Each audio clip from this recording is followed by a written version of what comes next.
Welcome to 30-Minute Reviews. I am Adam. Video game review today. We're going to discuss LEGO DC Supervillains, which is the LEGO Batman 4, I guess it would be, because LEGO Batman 3 was Beyond Gotham, and that one very heavily dealt with the Green Lanterns and all of that. Well, the Lanterns in general. This one is cool. If you told me there was going to be a LEGO game that was going to tell me a story about how the villains have to team up with the heroes to fight the crime syndicate of Earth 3, teaming up with Darkseid and the rulers of Apokolips to try and take over the universe, which then has a tease at the end for the next game, which appears to be Crisis on Infinite Earths, because the Anti-Monitor shows up and fucks up Darkseid. I would have called you, I would have been like, nah, that's not going to happen. Apparently, this is exactly what this game is. The story is cute and endearing, but here's the thing about the LEGO games, more recently than anything else, is I don't like the side missions. The side missions are grating and, tiresome.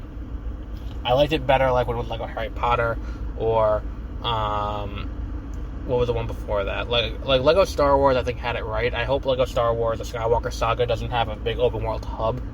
The hub is, I think, the issue, is that if it was all puzzles and things like that, you have to find things and explore and cool things like that, that's fine. But me having to sit here and talk to characters and go on fetch quests and go on quests where it's like, oh, we're going to walk somewhere and then beat up some bad guys, and we're going to walk somewhere else and beat up some bad guys, and then walk to a third place and then beat up some bad guys. Doing that the first time is cool, but doing that 12 times is just not fun, especially when it's for Golden Brick each time. But the story's fun, and there are a lot of characters to play as. The character selection is a little bit weaker here than in previous games, I think.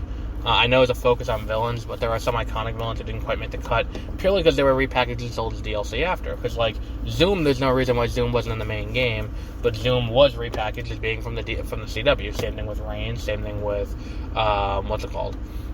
same thing with Prometheus, same thing with Vigilante, same thing with all of that. And then for Heroes, it's the Flash is in the game, but there was another one, and then there was, who was the other one after that?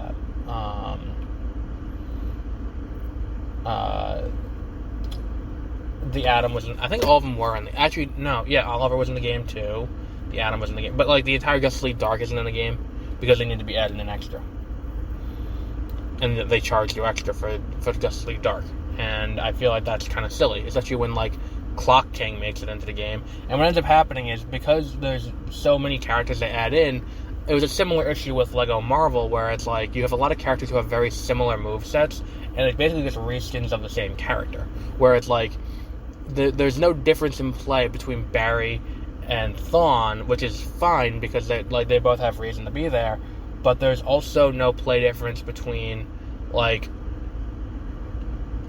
should just be, they could just be altered costumes.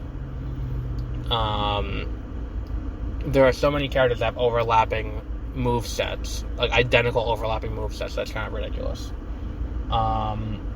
So yeah, if you haven't played this game, you probably get I got it for $20, I think, at Walmart. You can get it pretty cheap now. So we'll wrap up there for today. I picked up Death Stranding yesterday at Target for $20. I think it's on sale until the end of this week for $20. If you have not gotten it yet, I would definitely check it out, because you can get it for $20. Why not?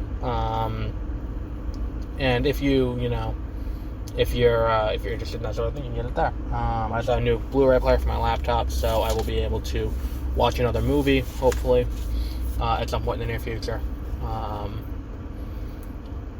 And it comes with Cyberlink Power DVD.